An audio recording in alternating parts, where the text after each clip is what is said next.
نحمده ونصلي على رسوله الكريم اما بعد فاعوذ بالله من الشيطان الرجيم بسم الله الرحمن الرحيم رب اشرح لي صدري ويسر لي امري واحلل عقدة من لساني يفقهوا قولي۔ السلام علیکم ورحمۃ اللہ وبرکاتہ۔ ناظرین، پروگرام دعا کیجیے کے ساتھ آپ کی خدمت میں حاضر ہے۔ آج ہم انشاءاللہ اخلاقی برائیوں سے بچنے کی دعائیں آپ کے ساتھ شیئر کریں گے۔ اللہ سبحانہ وتعالیٰ قرآن مجید میں فرماتے ہیں وَقَالَ رَبُّكُمُ ادْعُونِي أَسْتَجِبْ لَكُمْ، اور تمہارے رب نے کہا کہ تم مجھ سے دعا مانگو، میں تمہاری دعا قبول کروں گا۔ تو ہم سب کو اللہ سبحانہ وتعالیٰ سے دین اور دنیا کی تمام تر بھلائیاں مانگنے کے لیے خوب خوب دعائیں کرنی چاہیے، اور دعا کرنے سے پہلے اللہ سبحانہ وتعالیٰ کی حمد و ثنا، سبحان اللہ والحمد للہ ولا الہ الا اللہ واللہ اکبر ولا حول ولا قوة الا باللہ، اور پھر درود شریف اللہم صلی علی محمد وعلی آل محمد کما صلیت علی ابراہیم وعلی آل ابراہیم انک حمید مجید، اللہم بارک علی محمد وعلی آل محمد کما بارکت علی ابراہیم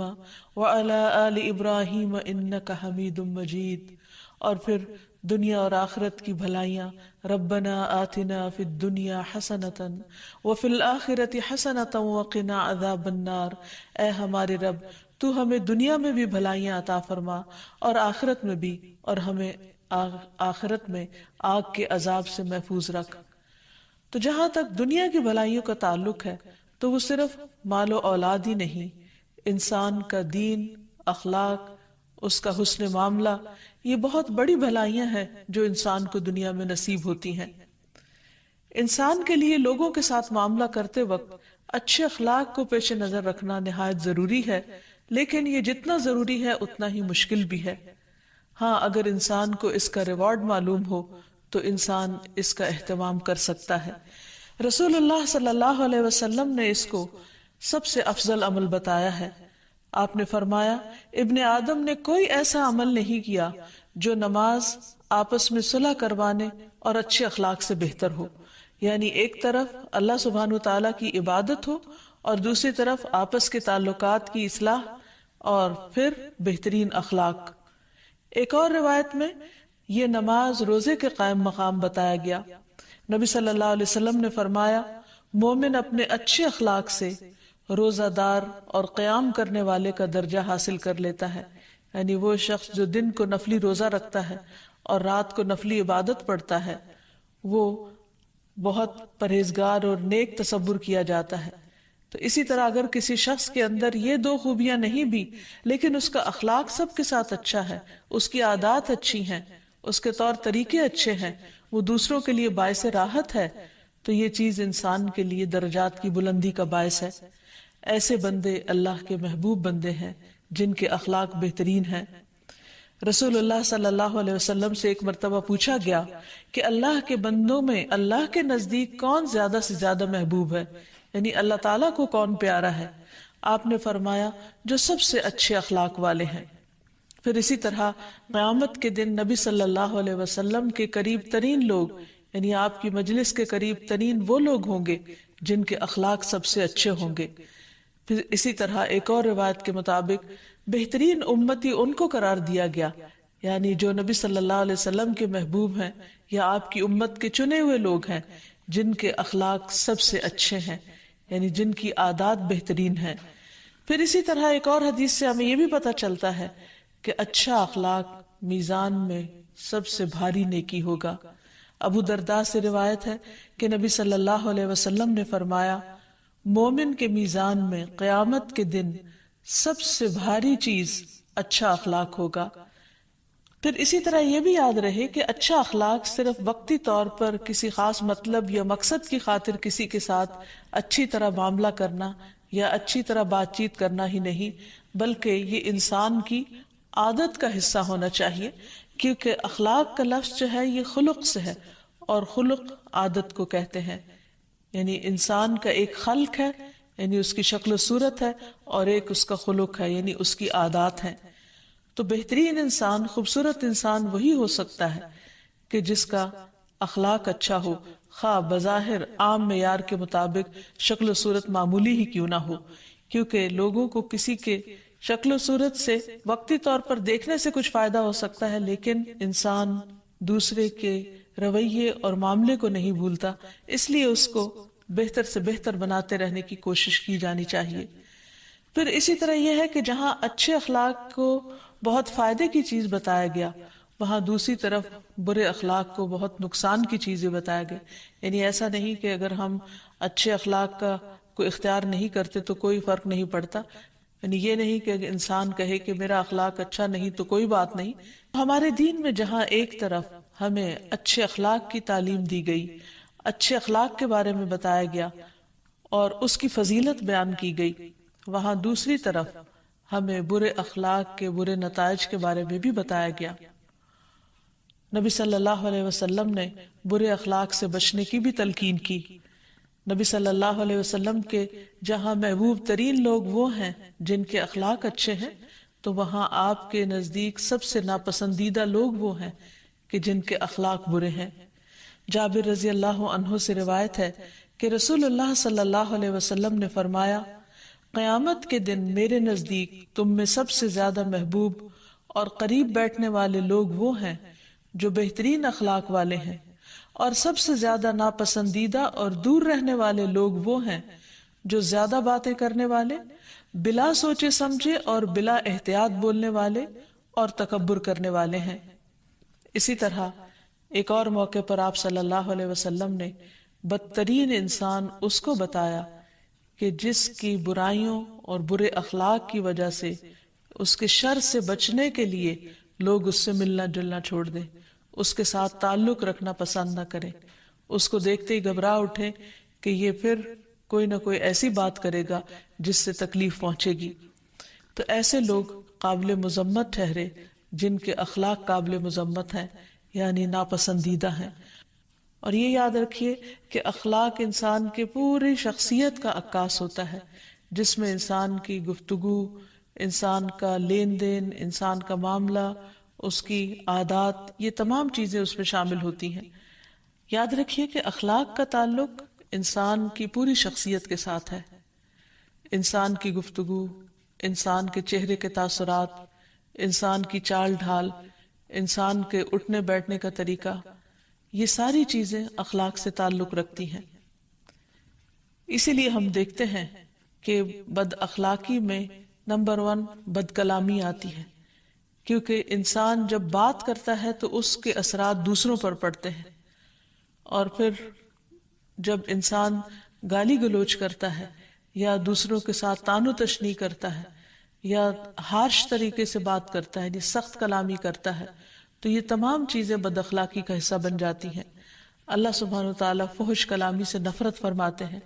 نبی صلی اللہ علیہ وسلم نے فرمایا، مومن کے میزان میں قیامت کے دن سب سے بھاری چیز اچھا اخلاق ہوگا، اور بے شک اللہ تعالیٰ فحش گوئی اور بے حیائی کو پسند نہیں کرتا۔ نبی صلی اللہ علیہ وسلم نے اپنی امت کو اس سے بھی خبردار کیا تھا کہ تم میں پچھلی قوموں والی عادات نہ آ جائیں، اور وہ پچھلی قوموں کی، پچھلی امتوں کی جو بیماریاں تھیں، یعنی اخلاقی بیماریاں، ان میں خاص طور پر اترانا، تکبر کرنا، بوسٹنگ کرنا، زیادہ مال جمع کرنے کی حرص کرنا، یعنی دوسروں پر خرچ کرنے کی بجائے صرف اپنے لیے ہی سمیٹ سمیٹ کر رکھنا، فریب سے کام لینا، چیٹ کرنا، دھوکہ دینا، بغض کرنا، حسد کرنا، جیلس ہونا، یہاں تک کہ زیادتی ہونے لگے، یعنی دوسروں کے ساتھ معاملات میں حد سے بڑھ جانا، یعنی ان کے ساتھ ایسا معاملہ کرنا کہ جو عقل، اخلاق، تہذیب کے دائرے سے باہر ہو۔ تو ان چیزوں سے بچنا نہایت ضروری ہے۔ اب ان چیزوں سے بچنے کے لیے جہاں انسان کوشش کرتا ہے، وہاں اس کے ساتھ ساتھ اس کو دعا کی بھی ضرورت ہوتی ہے۔ اسی لیے نبی صلی اللہ علیہ وسلم نے بد اخلاقی کی تمام اقسام سے بچنے کی دعائیں ہمیں سکھائی ہیں، مثلا بخل، کنجوسی، تنگ دلی، شح، اسی طرح بغض، پھر اسی طرح عداوت، دشمنی رکھنا، پھر دوسروں کے ساتھ روگردانی برتنا، لا تعلقی کا اظہار کرنا، لیے دیے رہنا، بدگمانی کرنا، جس کے بارے میں نبی صلی اللہ علیہ وسلم نے فرمایا کہ بدگمانی سے بچو کیونکہ بدگمانی سب سے جھوٹی بات ہے۔ پھر اسی طرح دوسروں کے عیب تلاش کرنا، ان کی بے عزتی کرنا، تکبر کرنا۔ پھر تکبر میں یہ چیز بھی شامل ہوتی کہ انسان حق کا انکار کرے اور اس کے ساتھ ساتھ دوسروں کو حقیر سمجھے، یعنی دوسرے کو کوئی اہمیت نہ دینا۔ پھر اسی طرح زیادہ حاصل کرنے کی حرص اور لالچ انسان کو ان تمام چیزوں پر بعض اوقات اکساتی ہے۔ تو نبی صلی اللہ علیہ وسلم نے ایک طرف ہمیں دعائیں سکھائی ہیں اور دوسری طرف ہمیں اخلاقی برائیوں سے بچنے کے طریقے بھی سکھائے ہیں اور ان چیزوں کی نشاندہی بھی فرما دی ہے جو اللہ سبحانہ وتعالیٰ کو ناپسند ہے۔ تو جہاں تک اخلاقی برائیوں سے بچنے کا حل ہے، یعنی آپ نے جو سولوشن بتائے ہیں کہ ان خرابیوں سے اور ان چیزوں سے کیسے بچا جا سکے جو انسان کو بدنما بناتے ہیں، تو اس میں سب سے پہلی بات تو یہ کہ انسان اپنی حیثیت کو پہچانے کہ امت میں اس کی حیثیت کیا ہے۔ رسول اللہ صلی اللہ علیہ وسلم نے فرمایا، مومن بندوں کی مثال ان کی آپس کی محبت، ہمدردی اور شفقت میں ایک جسم کی طرح ہے۔ جب جسم کے ایک حصے کو کوئی تکلیف ہوتی ہے تو سارے جسم کو شب بیداری اور بخار کا احساس ہوتا ہے۔ یعنی اگر انسان اپنے آپ کو دوسرے لوگوں سے الگ چیز نہ سمجھے، انہی کا حصہ سمجھے، تو پھر ہو نہیں سکتا کہ انسان اس حصے کو نقصان دینے کی کوشش کرے، کیونکہ وہ بھی اسی کے جسم کا ہی ایک حصہ ہے۔ مثلا اگر انسان کے سر کو درد ہوتا ہے تو انسان یہ تو نہیں کر سکتا کہ اپنا سر کاٹ کر ایک طرف رکھ دے، کیونکہ باقی جسم کا سر سے کوئی تعلق نہیں۔ یا اسی طرح انسان کے پاؤں میں کوئی تکلیف ہو تو اسے باقی جسم سے الگ کر دے اور پاؤں کے ساتھ کوئی ظالمانہ معاملہ کرے۔ تو اسی طرح انسان کو جب اپنی حیثیت سمجھ میں آئے گی کہ وہ ایک بڑی امت کا حصہ ہے، ایک جز ہے، تو پھر وہ کل کو نقصان پہنچانے کی کوشش نہیں کرے گا جز ہوتے ہوئے۔ پھر اسی طرح آپس میں محبت کے ساتھ رہنے کے طریقے سوچنے چاہیے، کیونکہ آپس کی محبت ایمان کا حصہ ہے اور یہی ایمان انسان کو پھر جنت میں لے جانے والا ہے۔ رسول اللہ صلی اللہ علیہ وسلم نے وارننگ دی تھی کہ تم جنت میں داخل نہیں ہوگے جب تک کہ ایمان نہیں لاؤ گے، اور ایمان نہیں لاؤ گے جب تک کہ آپس میں محبت نہیں کرو گے۔ تو گویا آپس کی محبت ایمان ہے اور ایمان جنت میں داخلے کا ذریعہ ہے۔ اور پھر اس شخص کے اندر کوئی خیر نہیں بتائی گئی کہ جس کے اندر نہ محبت کرنے کا جذبہ ہو اور نہ ہی وہ کسی سے محبت کرے اور نہ لوگ اس سے محبت کریں۔ پھر اسی طرح قیامت کے دن ایسے لوگ جو ایک دوسرے سے محبت کرنے والے ہوں گے، اللہ سبحانہ وتعالیٰ ان کو خود پکاریں گے اور انہیں بہترین جزا عطا فرمائیں گے۔ اللہ تعالیٰ ان کی عزت فرمائیں گے اور فرمائیں گے کہ این المتحابون فیہ، کہاں ہیں وہ لوگ جو میری خاطر آپس میں محبت کرتے ہیں؟ میرے جلال کی قسم، آج کے دن میں ان کو اپنے سائے میں رکھوں گا جس دن میرے سائے کے علاوہ کوئی اور سایہ نہ ہوگا۔ تو اتنا بڑا مقام، اتنی بڑی عزت اور اتنا بڑا اعزاز اسی شخص کو مل سکتا ہے جو دنیا میں دوسروں سے اللہ کی خاطر بے لوث اور بے غرض محبت کرنا جانتا ہو۔ اور محبت بہت سے معاملوں کو آسان کر دیتی ہے۔ جب انسان کو انسانوں سے محبت ہوتی تو خود بخود اس کے دل میں دوسروں کا احترام آتا ہے، اچھے معاملے کو دل چاہتا ہے۔ لیکن جب انسان کے اندر بغض اور عداوت ہوتی ہے تو دوسرے کی نیکیاں اور حسن سلوک بھی اس کو برا معلوم ہوتا ہے۔ پھر اسی طرح ہمیں ہر ایک کے لیے نرم دل اور مہربان ہونے کی ضرورت ہے۔ رسول اللہ صلی اللہ علیہ وسلم نے اس شخص کو جنتی قرار دیا جو رشتہ داروں اور مسلمانوں کے لیے مہربان اور نرم دل ہوتا ہے، جو دوسروں کی ضروریات پوری کرتا ہے۔ آپ صلی اللہ علیہ وسلم نے فرمایا، مومن کو خوش کرنا، اس کا قرض ادا کر دینا، اس کی ضرورت پوری کرنا، اس سے کسی مصیبت کو دور کر دینا افضل اعمال میں سے ہے۔ پھر اسی طرح ہمیں یہ تلقین کی گئی ہے کہ ایک دوسرے کے ساتھ تواضع اور ہمبلنس کا مظاہرہ کریں، ایک دوسرے پر فخر نہ جتائیں، ایک دوسرے کے مقابلے میں اکڑ نہ ہو بلکہ نرمی اور جھکاؤ کا معاملہ ہو۔ اور اس کے لیے سلام میں پہل کرنے کو بہت بڑی کامیابی کی کلید بتایا گیا کہ اس شخص کا دل تکبر سے خالی ہے جو سلام میں پہل کرتا ہے، اور سلام محبت پیدا کرنے کے لیے بہت ہی کارگر نسخہ ہے۔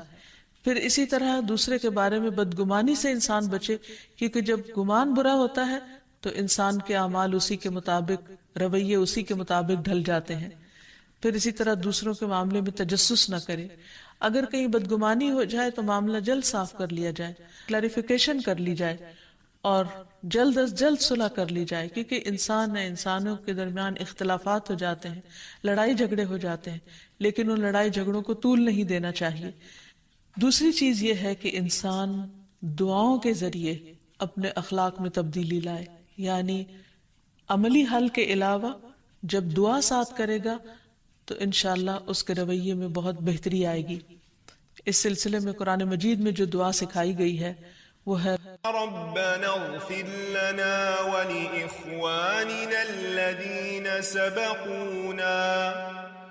ولإخواننا الذين سبقونا بالإيمان ولا تجعل في قلوبنا غلا للذين آمنوا ربنا إنك رؤوف رحيم۔ اے ہمارے رب، ہمیں بھی بخش دے اور ہمارے ان بھائیوں کو بھی جو ہم سے پہلے ایمان لائے تھے، اور جو لوگ ایمان لائے ہیں ان کے لیے ہمارے دلوں میں کدورت نہ رہنے دے۔ اے ہمارے رب، تو بڑا شفقت کرنے والا اور رحم کرنے والا ہے۔ یعنی اللہ سبحانہ وتعالیٰ نے ہمیں یہ دعا سکھائی ہے کہ ہم تمام اہل ایمان سے محبت کرنے والے ہوں، اور اگر ان کی طرف سے ہمیں کوئی تکلیف پہنچی بھی ہو تو ان کے لیے دلوں کو صاف کر لیا جائے، اور اپنے دل سے دوسروں کے خلاف ہر قسم کا میل کچیل اور کدورت ہٹا دی جائے، دور کر دی جائے، دھو ڈالی جائے۔ پھر اسی طرح اچھی سیرت اور اچھے اخلاق کے لیے دعا سکھائی گئی۔ اسی طرح اچھی سیرت کے لیے دعا کی جائے۔ حضرت عائشہ کہتی ہیں کہ رسول اللہ صلی اللہ علیہ وسلم نے اس سلسلے میں یہ دعا سکھائی ہے، اللہم احسنت خلقی واحسن خلقی، اے اللہ تو نے میری صورت بہت اچھی بنائی ہے، پس میری سیرت کو بھی بہت اچھا کر دے، یعنی جیسے تو نے مجھے شکل اچھی دی ہے ایسا ہی مجھے اخلاق بھی اچھا دے دے۔ پھر اسی طرح ایک اور روایت میں آتا ہے، اللہم اہدنی لأحسن الاخلاق لا یہدی لأحسنها الا انت واصرف عنی سیئها لا یصرف عنی سیئها الا انت۔ اے اللہ مجھے اچھے اخلاق کی ہدایت عطا فرما، تیرے سوا کوئی اچھے اخلاق کی ہدایت نہیں دے سکتا، اور برے اخلاق مجھ سے دور کر دے، تیرے سوا کوئی بھی مجھ سے برے اخلاق دور کرنے والا نہیں۔ کیونکہ بعض اوقات انسان اپنی بری عادتوں سے خود بھی تنگ آتا ہے، اس کے آس پاس کے لوگ بھی تنگ ہوتے ہیں، لیکن باوجود کوشش کے وہ ان کو چھوڑ نہیں پاتا۔ تو اس لیے اس سلسلے میں اللہ تعالیٰ سے دعا بھی کرنی چاہیے کہ وہ ہماری مدد فرمائے اور ہمیں ایسی چیزوں کو چھوڑنے کی توفیق دے کہ جس سے ہمارے اعمال ہمارے لیے نقصان دہ بنے۔ پھر بری اخلاقی صفات سے اللہ کی پناہ مانگنا، اللہم انی اعوذ بک من منکرات الاخلاق والاعمال والاہواء، اے اللہ بے شک میں تجھ سے برے اخلاق، برے اعمال اور بری خواہشات سے پناہ مانگتا ہوں، یعنی یہ تمام خرابیاں میرے اندر ہیں، تو ہی مجھے ان سے بچانے والا ہے، لہٰذا مجھے اپنی پناہ میں لے لے۔ اسی طرح دل کی سختی، غفلت اور نفاق سے اللہ کی پناہ مانگنی چاہیے، اللہم انی اعوذ بک من العجز والکسل والجبن والبخل والحرم والقسوة والغفلة والعیلة والذلة والمسکنة، وأعوذ بك من الفقر والكفر والفسوق والشقاق والنفاق والسمعة والرياء۔ اے اللہ میں تیری پناہ مانگتا ہوں عاجزی اور سستی سے، بزدلی اور بخل سے، انتہائی بڑھاپے، دل کی سختی اور غفلت سے، مفلسی، ذلت اور ناداری سے، اور میں تیری پناہ مانگتا ہوں محتاجی اور کفر سے، نافرمانی، مخالفت اور نفاق سے، بری شہرت اور دکھاوے سے۔ پھر اسی طرح خاص طور پر عاجزی اور سستی انسان کو کسی کام کا نہیں چھوڑتی، اس سے پناہ مانگی گئی۔ نبی صلی اللہ علیہ وسلم نے دعا سکھائی، اللہم انی اعوذ بک من العجز والکسل والجبن والہرم واعوذ بک من فتنۃ المحیا والممات واعوذ بک من عذاب القبر۔